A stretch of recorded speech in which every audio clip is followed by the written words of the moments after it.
Good morning to all the attendees present here. I welcome you all to this webinar. As we all are aware that COVID pandemic has changed everyone's life and in some or other way. And the most crucial change we are witnessing today is that everything is going virtual, and so as our program today. Though medium of communication has changed, but we assure that the essence of our program is intact in terms of content and quality. So this is our agenda for today. I will just wait here for some time so you can have a look at it. It's a very brief program.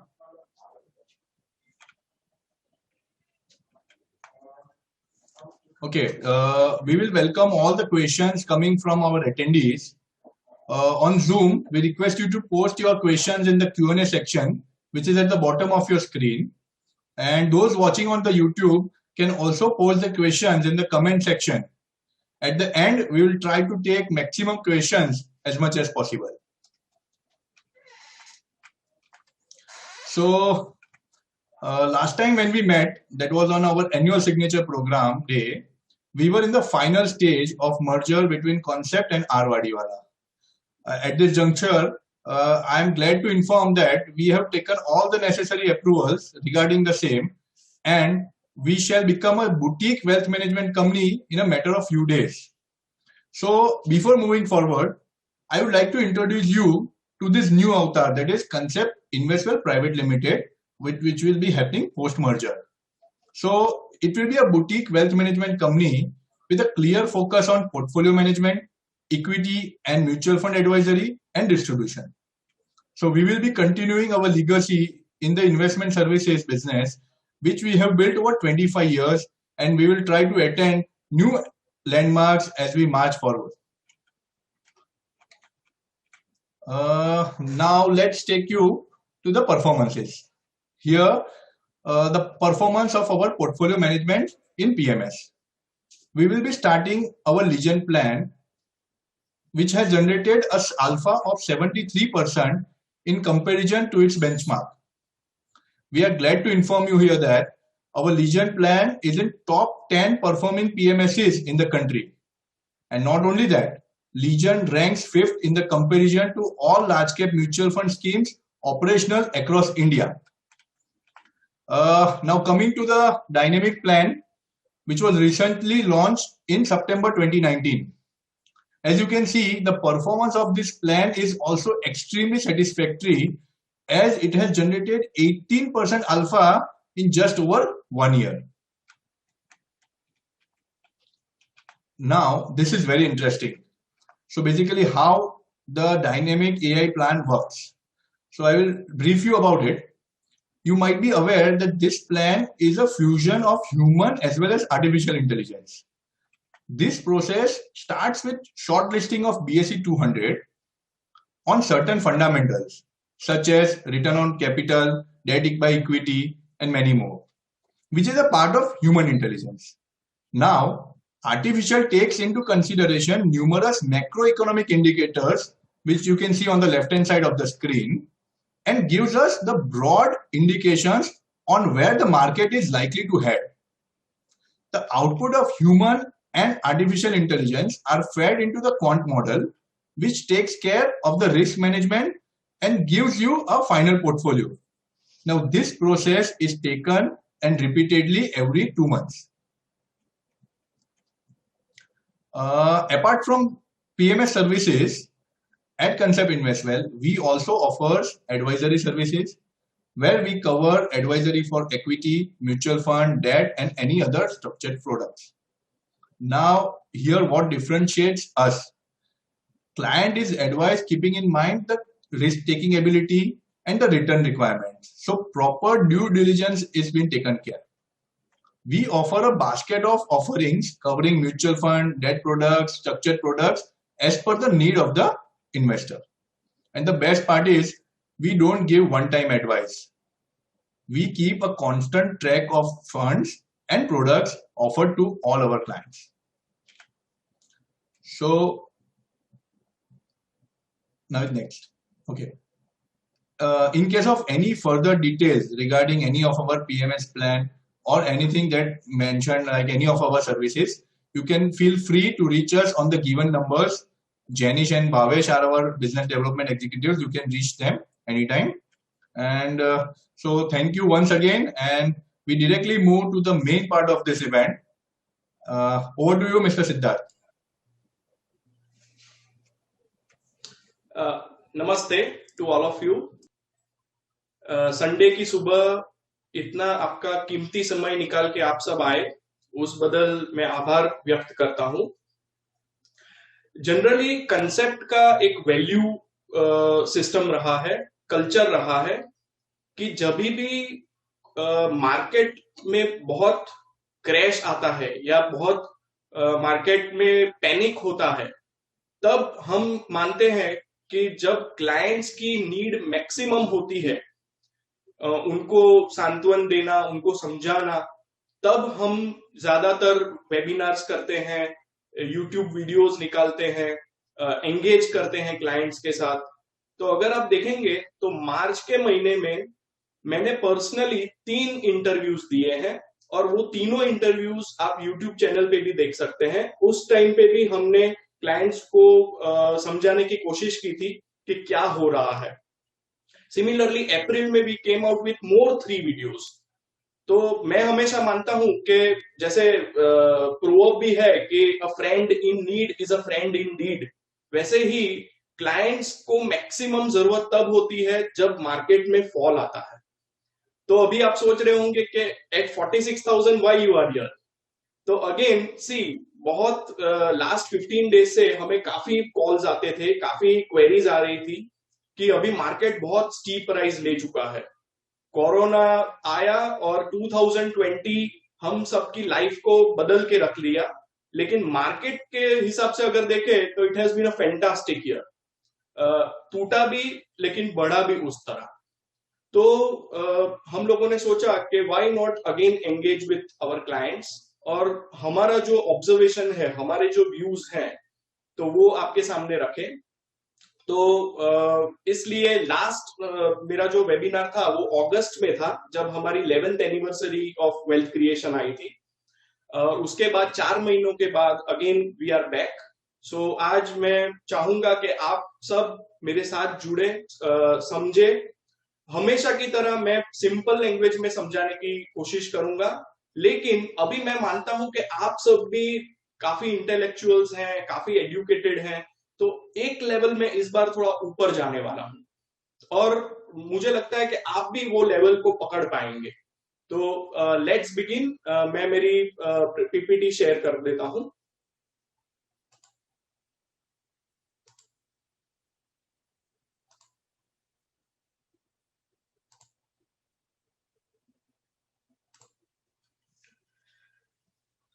So I hope आप सबको visible है PPT. हाँ, सो सबसे पहला question जो सबके दिमाग में है कि मार्केट बढ़ क्यों रहा है, क्योंकि इकोनॉमी एक बाजू पे इतना अच्छा नहीं कर रही है। Q1 का अगर हम जीडीपी ग्रोथ देखें तो वो -23% था। Q2 में अगेन 7% नेगेटिव जीडीपी ग्रोथ है, लेकिन फिर भी मार्केट बढ़ रहा है। तो ये डिस्कनेक्ट क्यों है? तो मैंने ये यहाँ पॉइंट्स लिखे हैं और मैं एक एक पॉइंट्स आपको एलोबरेट करके समझाना चाहता हूं कि एक चीज याद रखिए कि कोई भी कंपनी के वैल्यूएशन में 1 साल की अहमियत एज पर डीसीएफ यानी discounted cash flow is nothing but 3 to 5%। बहुत कम वेटेज होता है। तो हम सबने मान लिया था जब कोरोना आया तब से कि FY21 ये financial year wash out year है, यहां अर्निंग्स आएंगे नहीं, ग्रोथ आएगा नहीं। तो भी इसका डीसीएफ में, डिस्काउंटेड कैश फ्लो में, वेटेज इज जस्ट 3 to 5%। तो अगर 3 to 5% का वेटेज हो तो फिर वाई सेंसेक्स वेंट डाउन 40%?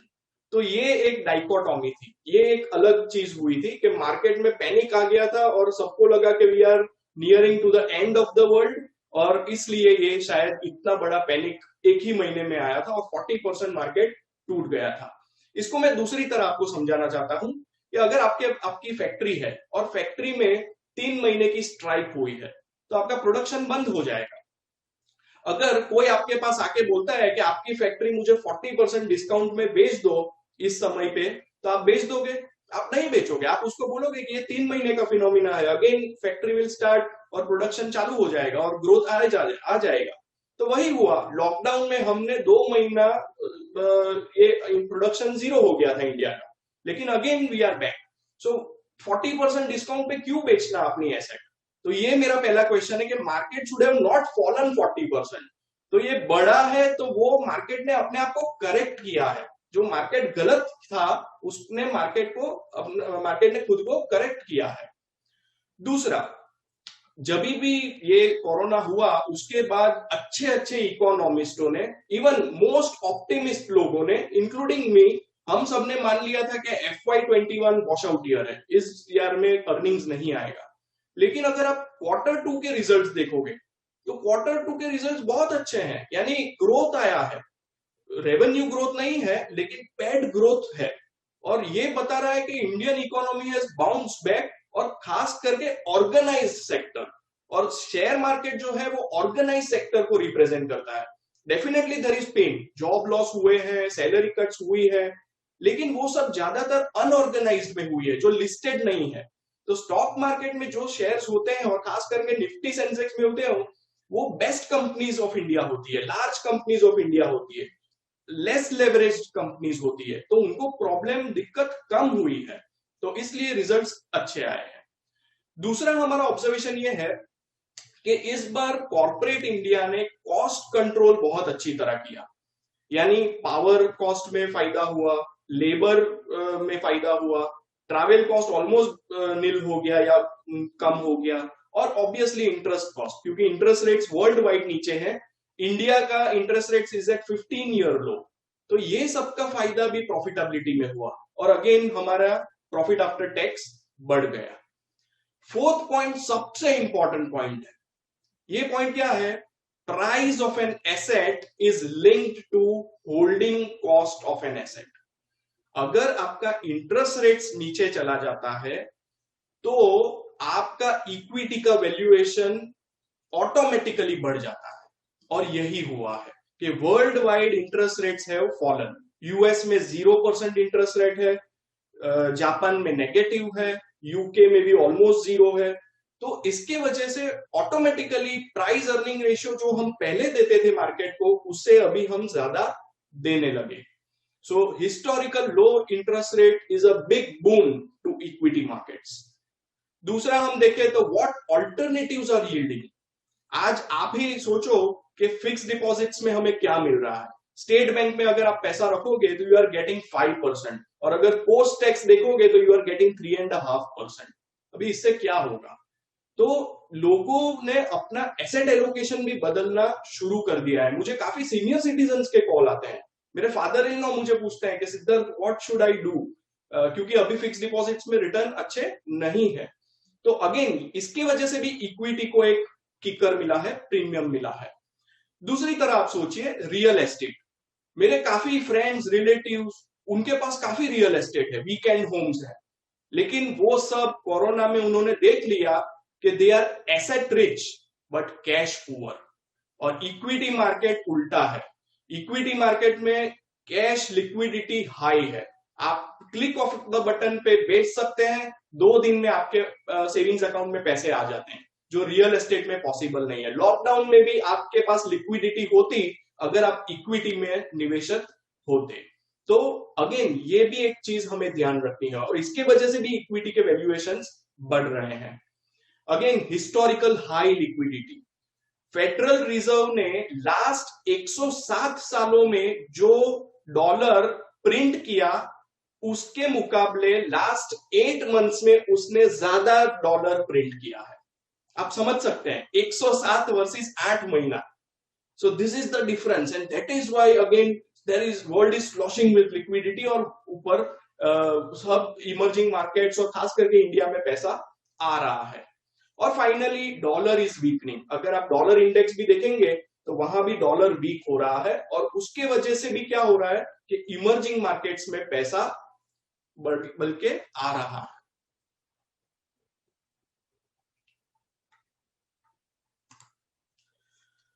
अभी नेक्स्ट क्वेश्चन सबका है कि मार्केट बड़ा तो है तो ये एक्सपेंसिव है।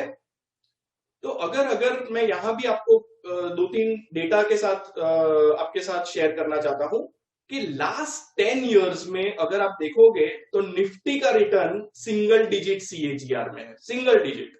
और उसके सामने अगर हम nominal GDP growth, nominal GDP यानी क्या, अपना इंडिया का GDP plus inflation, nominal GDP growth is higher than Nifty growth, और रिटर्न्स जो है निफ्टी का उससे ज्यादा है। जनरली ये नहीं होता है। जनरली क्या होता है कि जो नॉमिनल जीडीपी ग्रोथ होता है उससे 1.5 टाइम्स ज्यादा निफ्टी का शेयर प्राइस ग्रोथ होता है, और ये हमने पास्ट में हिस्टोरिकल देखा है। तो अगेन लास्ट 10 इयर्स के व्यू से देखेंगे तो मार्केट इज नॉट एक्सपेंसिव। अगर हम अपने लेंस को सिर्फ अप्रैल से देखेंगे तो हमें लगेगा मार्केट बहुत बढ़ गया है, लेकिन 10 इयर्स के पॉइंट ऑफ व्यू से मार्केट नहीं बढ़ा है। दूसरा, market cap to GDP ratio, ये भी अगेन बहुत इंपॉर्टेंट मेट्रिक्स है। अगेन वो भी आप देखोगे तो we are at historical average. March April में we were at bottom, almost 60% के नीचे आ गया था। अभी वी आर एट अराउंड 74%। तो again this is a historical average, यहाँ पे भी हम एक्सपेंसिव नहीं है। आप सबको मैं बताऊं, यूएस का तो market cap to GDP ratio is almost 150%। तो वो तो बहुत हाई वैल्यूएशन पे है और हम बहुत लो वैल्यूएशन पे है as compare to market cap to GDP.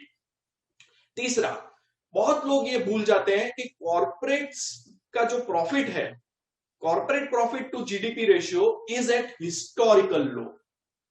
US में ये उल्टा है, corporate profit to GDP is at historical high. तो हमारा प्रॉफिटेबिलिटी अभी काफी लो है। मैं आपको अगेन स्टेटिस्टिक्स देता हूं कि इट इज एट 3%, जो 2008 में इंडिया का ही 8% पे था। तो अभी भी प्रॉफिट्स नीचे है, इसलिए आपको प्राइस अर्निंग ऑप्टिकली हाई दिख रहा है। एक्चुअल में ये अगर प्रॉफिट बढ़ेगा तो आपो आप आपका पीई नीचे आएगा। और फोर्थ पॉइंट है कि इमर्जिंग मार्केट्स भी अगर आप देखोगे लास्ट 10 इयर्स में और उसको कंपेयर करे हुए डेवलप्ड मार्केट से, तो emerging market has underperformed substantially. यानी लास्ट 10 इयर्स में इमर्जिंग मार्केट्स का रिटर्न बहुत कम है as compare to developed markets. So ये निफ्टी का ईपीएस है, और आप देख सकते हैं कि FY14 से ऑलमोस्ट FY20 तक we are in a range. हम लोगों ने 400 से 450 की रेंज में ही हम रहे हैं, हम लोग वो क्रॉस नहीं कर पाए हैं। इस साल का अनुमान है, आफ्टर Q2 रिजल्ट्स ब्लूमबर्ग ने एस्टिमेट किया है कि 490 का ईपीएस आएगा, अर्निंग पर शेयर। और उसी हिसाब से FY22 में Bloomberg is expecting growth of 22%। तो 600 का हमारा ईपीएस हो सकता है। अगर ये होता है, 600 का ईपीएस होता है, और अगर 13,500 का निफ्टी है, तो आप कैलकुलेट कीजिए हम 22 के पीई पे है, प्राइस अर्निंग पे है, which is I don't think बहुत एक्सपेंसिव है। हिस्टोरिकल एवरेज से थोड़ा ऊपर है, लेकिन जैसे मैंने आगे भी बताया कि लिक्विडिटी होने से, हिस्टोरिकल लो इंटरेस्ट रेट्स होने से ये पीई नॉर्मल है मेरे हिसाब से। अभी मैं आपके साथ थोड़ी मैनेजमेंट की कमेंट्री शेयर करना चाहता हूं कि Q2 के रिजल्ट्स के बाद जो कॉन्फ्रेंस कॉल्स होते हैं, और हमारी टीम काफी कॉन्फ्रेंस कॉल्स अटेंड करती है, तो उसमें हम लोगों ने क्या ऑब्जर्व किया। तो सबसे पहले चीज कि organise sector is doing much better. हम लोग ग्राउंड पे जब घूमते हैं तो हमें लगता है कि इकोनॉमी इतना अच्छा नहीं कर रही है, लेकिन organise sector is doing well, they are gaining market share out of unorganised. और stock market is a representation of organise sector. अगर मैं टाइटन और एशियन पेंट्स की बात करूं तो Q1 के रिजल्ट के बाद वो लोग बोल रहे थे कि we are focused on recovery, कि जो कोविड के वजह से हमारा फॉल हुआ है तो हम रिकवरी पे फोकस्ड हैं। Q2 के बाद वो क्या बोल रहे हैं कि we are focusing on growth. तो पूरी कमेंट्री चेंज हो गई है, फ्रॉम रिकवरी टू ग्रोथ।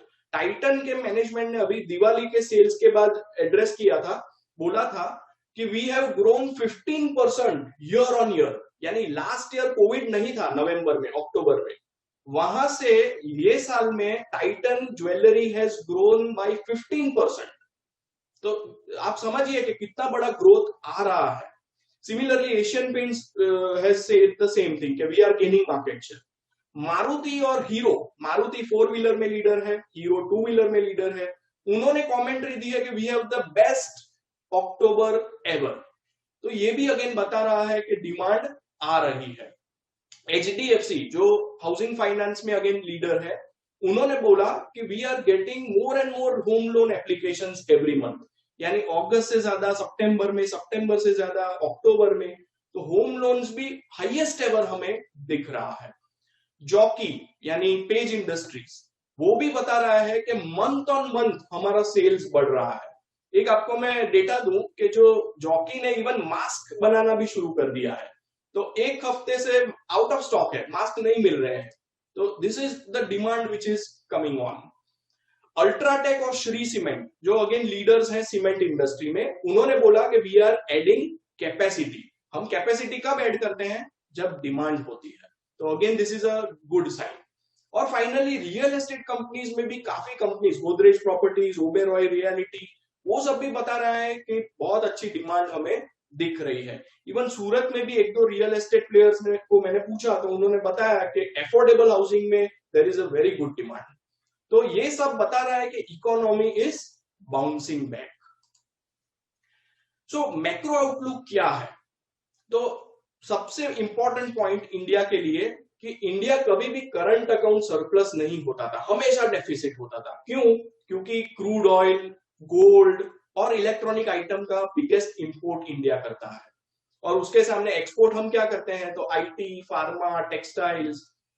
तो इस बार फॉर द फर्स्ट टाइम ऐसा लग रहा है इन 16 इयर्स कि we will turn current account surplus, यानी हमारा इंपोर्ट कम होगा और एक्सपोर्ट बढ़ जाएगा। और ये इंपोर्ट क्यों कम होगा? क्योंकि एक तो क्रूड ऑयल के भाव नीचे आ गए, तो इट इज हेल्पिंग अस। दूसरा, इलेक्ट्रॉनिक मैन्युफैक्चरिंग ऑलरेडी चालू हो गया है इंडिया में। तो पहले हम मोबाइल फोन्स भी इंपोर्ट करते थे, आज इंडिया में वो मोबाइल फोन्स बन रहे हैं, और अभी तो एक्सपोर्ट की बात हो रही है। Similarly China +1 is gaining traction. पहले क्या था कि China is known as the factory of the world, कि भाई सब की फैक्ट्री चाइना में थी। अभी बिकॉज ऑफ कोरोना ये गेम चेंज हो रही है, और सब दूसरे कंट्रीज भी ऑल्टरनेट्स ढूंढ रहे हैं कि कहां हम जा सकते हैं, and India is providing them the platform now.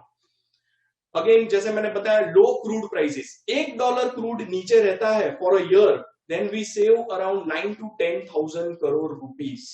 तो ये बहुत बड़ा इंडिया के लिए फायदा है। और आप सब जानते हैं कि गवर्नमेंट एक्साइज ड्यूटी नहीं कम कर रही है, सो ये सब पैसा गवर्नमेंट के किटी में आ रहा है, जो अगेन वो स्पेंड कर सकती है इंफ्रास्ट्रक्चर और सोशल डेवलपमेंट के लिए। PLI, प्रोडक्शन लिंक्ड इंसेंटिव, आप सबने ये सुना होगा कि अभी ये बहुत चर्चा में है। गवर्नमेंट ने खास करके ऐसे 10 to 12 सेक्टर्स आइडेंटिफाई किए हैं कि जहां पे इंडिया लीडर बन सकता है। और आप सोचिए, गवर्नमेंट ने 2 लाख करोड़ का ये इंसेंटिव स्कीम रखा है। अभी ये 2 लाख करोड़ इंसेंटिव स्कीम को अगर एग्जॉस्ट करना है, और मैं मानता हूं कि 5% जनरली गवर्नमेंट ये डिस्काउंट देती है, इंसेंटिव देती है, तो ऑलमोस्ट 40 लाख करोड़ का टर्नओवर करना पड़ेगा to get this 2 lakh crore exhausted. तो आप मानते हैं कि 40 लाख करोड़ का जो टर्नओवर आगे जाके होने वाला है, वो मार्केट ने फैक्टरिंग कर लिया है? मैं नहीं मानता हूं कि वो किया है। तो सी, बिग अपॉर्चुनिटी इज कमिंग, और ये सब चीजें मैं आपको बता रहा हूं जो फ्यूचर में आ रही है, और मार्केट अभी से उसको डिस्काउंट धीमे धीमे करने लगेगी। Finally, big bang reforms have already been done. आप लास्ट 5 इयर्स निकालिए, डीमोनेटाइजेशन, GST, रेरा, IBC, अभी रिसेंटली आप देखेंगे तो एग्रीकल्चरल रिफॉर्म्स, माइनिंग के रिफॉर्म्स, काफी इनकम टैक्स रिफॉर्म्स, काफी रिफॉर्म्स हो चुके हैं इंडिया में। यानी मैं बोलता रहता हूं कि ऑपरेशन जब होता है हमारा, तो उस टाइम पे हमें बहुत पेन होता है, लेकिन लॉन्ग टर्म के लिए फायदा होता है। इंडिया में भी लास्ट 5 इयर्स में काफी ऑपरेशन हुए हैं, और उसके फ्रूट्स अभी नेक्स्ट 5 इयर्स to 10 इयर्स में हमें दिखने वाले हैं। तो ये एक चीज भी समझ लीजिए कि सब जो वर्स्ट थिंग थी वो ऑलरेडी हो चुकी है। अभी ये सब बड़ा कुछ होने वाला उसमें नहीं है जो हम अगेन इकोनॉमी को डीरेल कर दे। सो मैं ऐसा मानता हूं कि अभी जो इंडिया में ग्रोथ आएगा वो क्वालिटी ग्रोथ होगा, स्ट्रक्चरल ग्रोथ होगा। और पहले क्या था, क्वांटम ग्रोथ था, लेकिन अभी क्वालिटी और स्ट्रक्चरल ग्रोथ है, जो अच्छा बेस अभी मोदी जी ने बनाया है, और ये बेस पे अभी हमें बिल्डिंग खड़ी करनी है। तो ये अभी इंडिया में हो रहा है। और ये मैं इसलिए आपको बता रहा हूं कि जब हम न्यूज़पेपर पढ़ते हैं, जब हम व्हाट्सएप देखते हैं, तो हमें काफी नेगेटिव फीलिंग आती है इंडिया के लिए, क्योंकि वो पिक्चर ही हमें ऐसा दिखाते हैं। लेकिन एक्चुअल में अगर आप वो चश्मा निकाल दें और अपने रियल चश्मे से देखेंगे कि what is happening across the economy, तो आपको पता चलेगा कि बहुत कुछ अच्छा हो रहा है इंडिया में। और we need to be optimist as an Indian, we need to be an optimist on our country. So अभी ये भी सब पूछते हैं कि what stage are we are, कि हम कहाँ हैं। तो जनरली 3 स्टेज होते हैं कोई भी मार्केट के। सबसे पहला होता है स्केप्टिसिज्म, कि जब सब डरे हुए होते हैं कि भाई क्या होगा। जैसे मैं मानता हूं अप्रैल मई जून जुलाई ये सब स्केप्टिसिज्म का ही फेज था, कि इकोनॉमी डॉल्ड्रम्स में थी और मार्केट चल रहा था, तो सब सरप्राइज थे। इवन आज तक मैं तो मानता हूं कि सब स्केप्टिसिज्म में। मुझे अभी भी फोन आता है कि मुझे मैं पूरा पोर्टफोलियो बेच दूं, लिक्विडेट कर दूं। तो अगेन ये सब क्या बता रहा है कि पीपल आर स्केप्टिस्ट है अभी भी। उसके बाद आता है एक्सेप्टेंस का फेज, और ये फेज सबसे बड़ा फेज होता है। एक्सेप्टेंस में क्या होता है कि भाई हम एक्सेप्ट कर लेते हैं रियलिटी को, कि नहीं मार्केट जो बढ़ रहा है वो जेन्युइनली बढ़ रहा है, रियलिटी में बढ़ रहा है। तो वो बड़ा फेज होता है और उसमें अच्छे पैसे भी बनते हैं। और उसके बाद फाइनल फेज आता है यूफोरिया, कि जब फिर prices go through the roof और वैल्यूएशंस भी बहुत बजर्क हो जाते हैं, तो वो टाइम होता है एक्चुअल सेल करने का। तो मैं सेकंड पॉइंट पे आपको यही बताना चाहता हूं कि यू जज कि हम लोग कहाँ हैं after observing your friends relatives who are invested in markets, कि वो लोग क्या बोल रहे हैं। तो मैंने मेरा जजमेंट ये है कि we are still in skepticism phase, we still not are in acceptance phase. हम लोग अभी भी एक्सेप्ट नहीं कर पा रहे हैं कि ये मार्केट जेन्युइनली बढ़ा है, हम अभी भी स्केप्टिसिज्म में हैं। एक चीज हमेशा गांठ बांध लीजिए, थर्ड पॉइंट जो मैंने रेड करके लिखा है, कि स्टॉक मार्केट में अगर आप लॉन्ग टर्म इन्वेस्टर हैं तो एनी टाइम पे 10 to 15% का करेक्शन आ सकता है, एनी टाइम पे। यानी आज मैं बोल रहा हूं मंडे से करेक्शन शुरू हो सकता है और 10-15% भी मार्केट टूट सकती है। सी ये तो हमें तैयारी रखनी ही पड़ेगी, ये नेचर ऑफ द बीस्ट है। स्टॉक मार्केट का नेचर ही ये है कि वो करेक्ट होगा, तो why to be afraid of it, क्यों घबराना। और सही एक चीज ध्यान में रखिए कि हम लोग इतने स्मार्ट नहीं है कि हम लोग सब अच्छा बुल फेस पकड़ पाए, हम लोग क्या कब करेक्ट होगा तब पकड़ पाएंगे, नहीं होता है। I was listening to mister Rakesh Jhunjhunwala in recent interview, वो बता रहे थे कि मुझे लग रहा है अभी शायद टाइटन 1 साल तक नहीं चलेगा, लेकिन मैं ऐसा नहीं करूंगा कि मैं टाइटन बेच दूंगा और फिर 1 साल तक कोई दूसरा स्टॉक लूंगा, फिर अगेन 1 साल के बाद वो स्टॉक बेच दूंगा और फिर से टाइटन ले लूंगा। आई am not that smart enough. तो सिमिलरली हमें भी ये इंट्रोस्पेक्शन करना है कि हम इतने स्मार्ट हैं। और आप अपनी हिस्ट्री चेक कीजिए कि जब भी आपने टाइम करने की कोशिश की है तो उसमें आप कितने सक्सेसफुल रहे हैं। मैं बेट करके बोल सकता हूं कि 90% टाइम आप फेलियर में जाएंगे, आप फेलियर में गए होंगे। मैं गया हूं, मैंने देखा है, इसलिए मैं बता रहा हूं। तो मेरा मानना है कि एग्जाम्पल मार्च में किसने माना था कि मार्केट 40% टूट जाएगा, और अप्रैल के बाद किसने सोचा था कि पूरा वी शेप रिकवरी हो जाएगा। नोबडी एक्सपेक्टेड, और फिर भी हुआ। तो उसमें इंपॉर्टेंट चीज क्या है, टू स्टे काम और stay invested in the market, ये बहुत इंपॉर्टेंट है। दूसरा, अभी सब हम देख रहे हैं 1.5 महीने से एफआईआई डेली एसआईपी कर रहा है 3,000 से 4,000 करोड़ की, डेली बाइंग हो रहा है उनका। और दूसरी साइड क्या हो रहा है, DIIs are selling, domestic institutional investors are selling, mutual funds are selling. मैं ऐसा मानता हूं इंडिया में per year we are saving $750 billion, और उसमें से म्यूचुअल फंड इंडस्ट्री का AUM $411 बिलियन है। $750 billion we are saving every year, और म्यूचुअल फंड का AUM सिर्फ सब मिला के इतने सालों का अक्यूमुलेट करके $411 बिलियन है। और उसमें भी इक्विटी का AUM कितना है, $112 बिलियन। तो मैं मान रहा हूं बहुत बड़ा पैसा इक्विटी में हमारे लोकल इन्वेस्टर्स का आने वाला है। वो सुनामी तो अभी आना बाकी है। अभी तो हम एफआईआई का सुनामी देख रहे हैं, डेली 3,000-4,000 करोड़ का। डोमेस्टिक इन्वेस्टर्स का सुनामी आना बाकी है। जैसे मैंने बताया, फिक्स डिपॉजिट में नहीं मिल रहा है, रियल एस्टेट में लिक्विडिटी नहीं है। तो कहाँ जाएंगे लोग? They will come in equity. और इक्विटी ऐसी चीज है कि एक बार वो शेयर खून चख लेता है, फिर वो वहां से जाता नहीं है। सो बहुत सारे नए ट्रेडर्स, इन्वेस्टर्स अप्रैल के बाद इंडिया में ज्वाइन हुए हैं। आप अगर देखेंगे डीमैट अकाउंट्स बहुत खुले हैं इंडिया में। म्यूचुअल फंड्स भी, इवन मुझे लगता है कि अगेन एसआईपी में अभी थोड़ा फ्लो नीचे आया है, लेकिन it is going to go back up, क्योंकि अभी 3 year, 5 year, 10 year SIP returns double digit में आ गए हैं फिर से इन्वेस्टर्स के। तो जब रिटर्न दिखने लगता है तो अगेन वो ऑप्टिमिज्म आने लगता है। सो मैं आपको बताना चाहता हूं कि आपका माइंडसेट जो अभी है कि मार्केट बहुत बढ़ गया है, वो माइंडसेट को चेंज कीजिए और स्टार्ट थिंकिंग पोटेंशियल क्या है, नेक्स्ट 5 to 10 ईयर्स में हम कहां जा सकते हैं। अगर इस पे आप फोकस करना शुरू करेंगे तो आप इन्वेस्टेड रहेंगे और तो आप नई अपॉर्चुनिटीज ढूंढेंगे, नहीं तो आप सेलिंग का ही सोचते रहेंगे और अल्टीमेटली फिर आप पैसा नहीं बना पाएंगे। सो मैंने मेरे एक्सपीरियंस में, 14 इयर्स के एक्सपीरियंस में ये सीखा है कि लिसन टू मार्केट्स।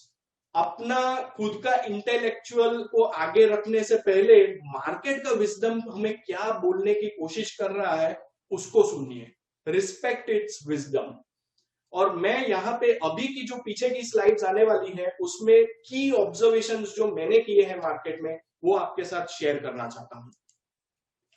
तो सबसे पहले ये मैंने डेटा निकाला है पेंडेमिक का कि फरवरी से अभी तक वर्ल्ड इंडाइसिस में क्या हुआ। तो आप देख सकते हैं सबसे ज्यादा रिटर्न नास्डैक ने दिया। नास्डैक में भी टॉप कंपनीज जो है, फैंग स्टॉक्स जिसको हम बोलते हैं, Facebook, Amazon, Apple, Netflix, Google, even Microsoft, ये सबको अगर आप देखेंगे तो मैक्सिमम रिटर्न यहां पे आया है। तो ये क्यों हुआ है, नास्डैक क्यों अच्छा बढ़ा है? क्योंकि ये जो कंपनीज मैंने आपको बताई वो कोविड के वजह से उनको फायदा हुआ है। मेरे घर पे अमेजॉन में प्री कोविड 1 से 2 बार हम मंगवाते थे आइटम्स, अभी वो 4 से 5 बार मंगवा रहे हैं। और मैं नहीं मानता हूं कि पोस्ट कोविड वो कम हो जाएगा, क्योंकि मुझे मैक्सिमम क्या चाहिए, एक रीजनेबल क्वालिटी चाहिए, एक लो प्राइस चाहिए और मुझे क्विक डिलीवरी चाहिए, और अमेजॉन मुझे सब दे रहा है। तो और 10 डेज का रिटर्न गारंटी है। तो ये सब एडेड एडवांटेज हो गए हैं अमेजॉन जैसी कंपनीज के लिए। तो इसलिए नास्डैक ने सबसे अच्छा रिटर्न दिया है। इवन जूम आप देख लीजिए, अभी जो हम बात कर रहे हैं, तो zoom has done very well. Similarly आप बीच में देखेंगे तो इंडिया का रिटर्न है अराउंड 12%। और खराब रिटर्न कहां पे है, तो इमर्जिंग कंट्रीज में, खास करके ब्राजील, रशिया, और ये वहां पे क्यों खराब है, तो अगेन उसके भी ऑब्जर्वेशंस मेरा ये है कि they are more dependent on natural resources, fossil fuels, और हम सब ऐसा मान रहे हैं कि आगे जाके उनका फ्यूचर ब्लिक है। तो वो भी हम आगे जाके थोड़ा डिस्कस करेंगे। सो ये जैसे मैंने आपको बताया कि इमर्जिंग मार्केट्स में India is one of the emerging market, लेकिन डिफरेंस देखिए, दूसरी जगह पे फ्लोज इतने अच्छे नहीं है। वर्ल्ड में पैसा है लेकिन पैसा इंडिया में अच्छा आ रहा है, ज्यादा आ रहा है, और दूसरे कंट्रीज में इतना अच्छा नहीं आ रहा है। तो अगेन ये डिफरेंशिएशन हो रहा है इंडिया और दूसरे कंट्रीज में। अगेन ये मैंने अश्वत्थ दामोदरन, जो बहुत अच्छे प्रोफेसर और इन्वेस्टर हैं, उनके स्लाइड में से लिया है। उन्होंने पूरा रिसर्च किया है कि ये पेंडेमिक में कौन से सेक्टर्स ने सबसे अच्छा किया अक्रॉस द वर्ल्ड और कौन से सेक्टर्स ने सबसे बुरा किया अक्रॉस द वर्ल्ड। तो आप देख सकते हैं, ये मुझे भी सरप्राइज मिला था कि कंज्यूमर डिस्क्रिशनरी ने सबसे अच्छा रिटर्न दिया, 18.8%। कंज्यूमर डिस्क्रिशनरी क्या, कि जो चीज मुझे नेसेसिटी नहीं है उस पे मैं खर्च करूं। तो कोविड के टाइम पे हम सबका लॉजिकल सेंस क्या बनता है कि हम लोग सिर्फ नेसेसरी आइटम ही खरीदेंगे, हम लोग लग्जरी आइटम्स नहीं खरीदेंगे, डिस्क्रिशनरी आइटम्स नहीं खरीदेंगे। लेकिन ये उल्टा हुआ है, मार्केट ने कंज्यूमर डिस्क्रिशनरी को सबसे अच्छा रिटर्न दिया है। इंडिया में ही आप देख लीजिए, Titan is at the all time high, 750 नीचे चला गया था मार्च के महीने में, आज it is at 1440 rupees, all time high पे चल रहा है। तो मार्केट कुछ अलग हमें दिखा रहा है, सोच रहा है, तो वी नीड टू सी के क्यों ये कर रहा है। उसी तरह आप देखिए एनर्जी सेक्टर, जो ऑयल एंड गैस सेक्टर है, उसने सबसे वर्स्ट किया है, 25% का नेगेटिव रिटर्न। दूसरे आप सेक्टर्स में अगेन आईटी, हम सबने देखा है कि आईटी ने अच्छा किया था, फार्मा ने अच्छा किया था, खराब में यूटिलिटीज ने खराब किया है, रियल एस्टेट ने खराब किया है, और फाइनेंशियल्स ने खराब किया है। अगेन फिर दूसरा ऑब्जर्वेशन है कॉमोडिटीज का, कि कॉमोडिटीज में वर्ल्ड ने ये पेंडेमिक में कैसे रिएक्ट किया है। तो अगेन आप देख सकते हैं गोल्ड ने पॉजिटिव रिटर्न दिया है, सिल्वर ने उससे बेटर रिटर्न दिया है, लेकिन क्रूड ऑयल ने नेगेटिव 11% रिटर्न दिया है, कॉपर ने अगेन 38% रिटर्न दिया है। तो अगेन यहाँ पे भी हमें समझने की कोशिश करनी चाहिए कि वाई क्रूड नेगेटिव में है और वाई कॉपर 38% अप है।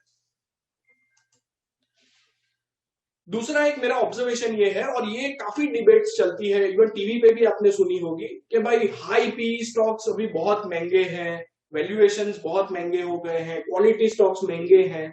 तो ये मैंने एक रिसर्च किया है screener.in पे से, उसमें आप देख सकते हैं कि ये इंडिया की टॉप क्वालिटी कंपनीज है, जो टॉप 5 है वो क्वालिटी कंपनीज में हम रख सकते हैं, और बॉटम 5 है वो मैं ऐसा नहीं बोलूंगा कि लो क्वालिटी है, लेकिन हम बोल सकते हैं कि रीजनेबल क्वालिटी है। अगर आप देखोगे एशियन पेंट्स 2010 में उसका पीई था 30 का, आपने 30 के पीई में लिया होता तो 2015 में उसका पीई बढ़ के 54 हो गया। अभी 54 सबके लिए महंगा है, लेकिन 54 का पीई भी 66 हुआ फरवरी 2020 में, और आज तो वो पीई ऑलमोस्ट 108 का है। और 108 क्यों है? क्योंकि Q1 Q2 में इतने अच्छे रिजल्ट्स नहीं आए, क्योंकि बिकॉज ऑफ कोविड, Q1 खास करके। टाइटन में तो अभी इनफाइनाइट पीई चल रहा है, क्यों? क्योंकि Q1 में लॉस था और Q2 में प्रॉफिट था, लेकिन ओवरऑल 6 मंथ्स में Titan is still in a loss, फिर भी उसका इनफाइनाइट पीई है, लेकिन शेयर ऑल टाइम हाई पे। तो हमें कुछ समझने की जरूरत है कि क्यों ऐसा हो रहा है। हर एक नेस्ले आप देखिए, आइचर देखिए, अभी मैं बॉटम के स्टॉक्स की बात कर रहा हूं कि एनटीपीसी, ओएनजीसी, अभी आप ओएनजीसी की बात करते हैं कि ओएनजीसी 13 का पीई था 2012 में। अगर किसी ने सोचा होता कि भाई सस्ता स्टॉक है, अच्छा डिविडेंड देता है, तो वो 13 का 11 हो गया, 11 का 6 हो गया, और अभी भी 7 के पीई पे आपको मिल रहा है। तो मार्केट इज नॉट आइडेंटिफाइंग। सी, अगर ये अच्छी अपॉर्चुनिटी होती तो मार्केट ने इसको रिरेट कर दिया होता, वो 10-10 साल तक मार्केट वेट नहीं करता। सो ये हमें समझने की जरूरत है कि शायद अभी वैल्यू इन्वेस्टिंग, और लास्ट पॉइंट मैंने यहाँ लिखा है, जो मोनिश पोब्रे का मैंने इंटरव्यू सुना था और उन्होंने ये बताया था कि I have changed my strategy. वो पहले क्या करते थे कि he used to buy stocks कि जहां पे जिसकी इंट्रिंसिक वैल्यू 100 है और वो स्टॉक टूट के 50 हो गया है, तो ही वुड बाय एट 50, और वो फिर जैसे जैसे फिर से मीन रिविजन होता है और 90 पे आता है तो ही वुड सेल इट।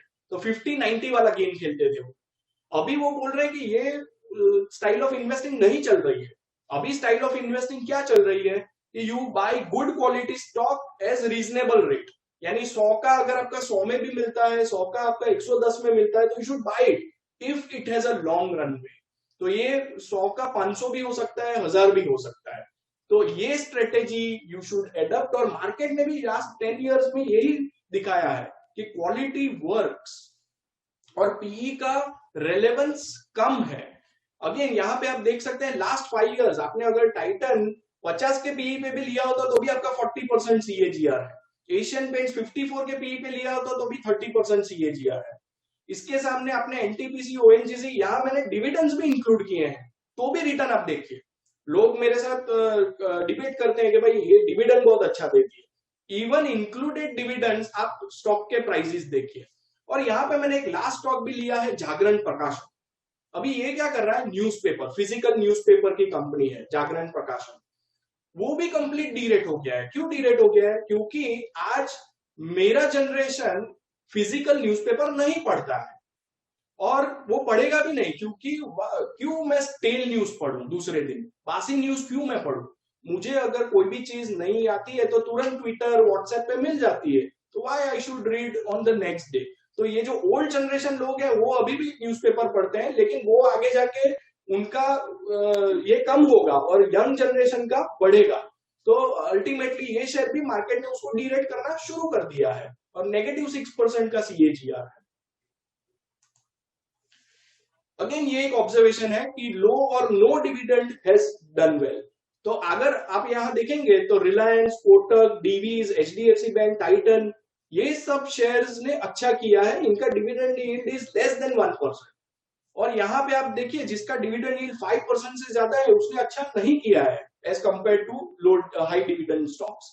तो अगेन ये कुछ हमें साइंस दे रहा है कि मार्केट कौन सी दिशा में जा रहा है। Reliance is the best example. आप अगर मुकेश अंबानी की इस बार की एजीएम सुनी होगी तो 90% टाइम उन्होंने न्यू इकोनॉमी वाले जो बिजनेसेस हैं, यानी जियो, प्लेटफॉर्म, रिटेल, मीडिया, उस पे फोकस किया था। और 10% टाइम उन्होंने refinery, oil and gas, petrochemicals, उस पे किया था। और आप सबने देखा होगा कि उन्होंने काफी स्टेक रिलायंस रिटेल में बेचा, काफी स्टेक जियो में बेचा, बड़े बड़े इंस्टीट्यूशंस को, लेकिन अपना पेट्रोकेमिकल का स्टेक नहीं बेच पा रहे। वो आरएमको के साथ डील नहीं हुई है। तो अगेन ये भी हमें कुछ ऑब्जर्वेशन हमें करना चाहिए कि क्या हो रहा है। अगेन ये भी एक ऑब्जर्वेशन है कि स्ट्रॉन्ग इज गेटिंग स्ट्रॉन्गर, और ये वर्ल्ड वाइड फिनोमिना है। यानी माइक्रोसॉफ्ट 10 साल पहले भी लीडर था, आज भी लीडर है, और उसका आप रिटर्न देखिए as compare to Nasdaq which has done phenomenally well. Alpha देखिए, उसी तरह नेटफ्लिक्स लास्ट 10 इयर्स में रिटर्न देखिए। तो स्ट्रॉन्ग जो है वो और स्ट्रॉन्ग हो रहा है। अगर इंडियन कॉन्टेक्स्ट में बात करूं तो Hindustan Unilever, leader in FMCG, has done very well. Kotak bank, again one of the leader in banking industry, has done very well. तो जो लीडर है, आप कोई भी लीडर निकालिए जो क्वालिटी लीडर है, दे हैव डन वेल। ये स्लाइड बहुत इंपॉर्टेंट है आज के दिन की, आप ध्यान से सुनना कि क्या हो रहा है। So recently I was listening to Utpal Sheth, जो रेयर एंटरप्राइज के सीईओ है, राकेश झुनझुनवाला की फर्म के सीईओ है। उन्होंने एडलवाइज के साथ एक अपना वेबिनार किया था जो यूट्यूब पे अवेलेबल है। मैं आप सबको रिकमेंड करूंगा कि वो आप जाके सुनना। 1 घंटे का यूट्यूब वीडियो है, लेकिन वर्थ लिसनिंग। उन्होंने क्या बोला कि उनको क्या दिख रहा है। उन्होंने बोला कि generational value migration is happening in India, और ये जनरली 2 या 3 डिकेड में एक बार होता है। और एक बार जब होता है तो बहुत बड़ा ये चेंज लाता है, और जो चेंज लाता है तो we are in the mids of it. अभी हम यही फेज से जा रहे हैं। तो उन्होंने ये प्रेजेंटेशन में 3 डी की बात की थी। सबसे पहली डिस्प्लेसमेंट। तो अभी क्या हो रहा है, जैसे मैंने आगे भी आपको बताया, अनऑर्गेनाइज्ड का मार्केट शेयर ऑर्गेनाइज्ड खींच रहा है। वीक बिजनेस मॉडल जो है उसका मार्केट स्ट्रॉन्ग बिजनेस मॉडल ले रहा है, और जो लेस कंपिटिटिव है वो मोर कंपिटिटिव के पास उनके मार्केट शेयर, प्रॉफिट शेयर जा रहा है। तो डिस्प्लेसमेंट हो रहा है, और ये क्लियरली विजिबल है, बहुत सारे सेक्टर्स में ये विजिबल है। यहां पे अगर आप देखोगे तो 10 साल और अभी में क्या डिफरेंस है। तो आगे 10 साल पहले अर्निंग्स ग्रोथ जो कंपनीज के आते थे, उसमें मेजर कंट्रीब्यूटर वेर इन्फ्लेशन, रूपी डेप्रिसिएशन और क्रोनिक कैपिटलिज्म। अभी ये मोदी के इरा में ये सब चीजें निकल गई है। Chronic capitalism has wiped off, क्योंकि अभी सब ऑनलाइन होता है, ऑक्शन बेस्ड होता है, रूपी भी डेप्रिशिएट हमारा इतना नहीं हो रहा है, और इन्फ्लेशन की भी कमर तोड़ दी है ये गवर्नमेंट ने। अभी थोड़ा फूड इन्फ्लेशन ऊपर है, लेकिन ओवरऑल स्ट्रक्चरल इन्फ्लेशन अभी भी नीचे है। तो ये चेंज इंडिया में हुआ है। मैं आपको दूसरा एक एनालॉजी देना चाहता हूं।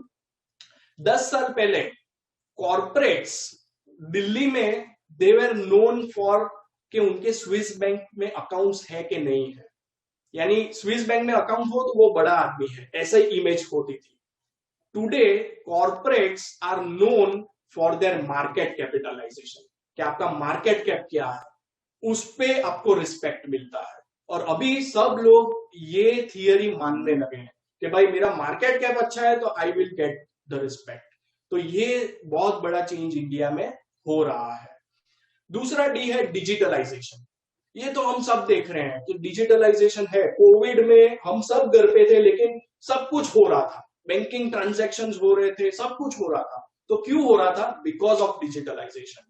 मैं मेरी बैंक में लास्ट 5 इयर्स में मैंने ब्रांच में मैं कभी नहीं गया, उसकी प्रीमाइसिस मैंने देखी नहीं है। और माइंड यू मेरी बैंक जो है वो पीएसयू बैंक है, यूनियन बैंक ऑफ इंडिया, फिर भी ये अच्छा हाल है। क्यों हाल है? क्योंकि यूनियन बैंक ऑफ इंडिया में इंफोसिस का फिनेकल का सॉफ्टवेयर है। तो मेरा पूरा इंटरनेट बैंकिंग घर से हो जाता है, ऑफिस से हो जाता है, मुझे जाने की जरूरत नहीं है। तो यहाँ पे उन्होंने ये बताया है डिजिटलाइजेशन में कि जो नई टेक्नोलॉजी एडप्ट नहीं करेगा, जो पीछे रह जाएगा वो खत्म हो जाएगा। So we need to embrace the technology. शायद आप ड्राइवर नहीं हो टेक्नोलॉजी के, फर्स्ट मूवर नहीं हो, लेकिन अगर आपको दिखता है कि ये चेंज आ रहा है तो you need to embrace that. और मैं अगेन ये एग्जांपल के साथ आपको समझाना चाहता हूं। We introduced AI model, artificial intelligence. अभी मैं आपको एक कैंडिड होके बात बताना चाहता हूं कि आई वॉज अगेंस्ट इट। मेरी एज कम है, आई वॉज अगेंस्ट इट, और मेरे sir Hemant sir was for it. वो बोल रहे थे कि we should adopt this in investing also, artificial intelligence. और उन्होंने ये किया, और लास्ट 1 ईयर के अपने रिटर्न्स देखे, शैवल ने आपको दिखाया। तो सही ये चेंज हमें लाना है अपने आप में, कि जहां से आर्टिफिशियल इंटेलिजेंस, मशीन लर्निंग, जहां से जो हेल्प हमें मिलती है उसको हमें एडप्ट करना है। इवन भी आज मैं सीनियर सिटीजन को देखता हूँ, काफी लोग स्मार्टफोन्स नहीं यूज कर रहे हैं, तो ये गलत चीज है। You need to be updated, आपको टेक्नोलॉजी के साथ रहना चाहिए। और फाइनली है डिसरप्शन।